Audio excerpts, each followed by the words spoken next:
I'm not a lawyer, but let me tell you about the new law that just went into effect in New York that's going to make it really hard to have an Airbnb. According to this article in Wired, the law, which is called Local Law 18, requires that hosts do a number of things. Number one, register with the mayor's office of special enforcement. Number two, live in the place they're renting. Number three, be present when someone is staying at your residence. And number four, you can only have up to 2 guests at a time.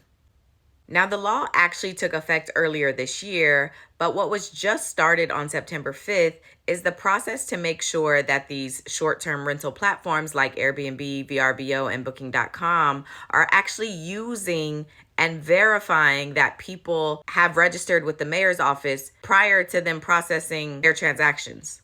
And yes, there are penalties to the platforms and to the person if they do not comply with these new rules.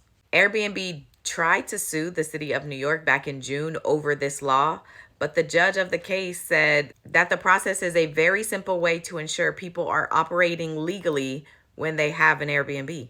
So they lost that case. New York isn't the first city to have these kind of restrictions. According to the Wire article, Dallas has rules that only allow certain neighborhoods to do Airbnbs. And in Memphis, people are required to have a license in order to operate an Airbnb.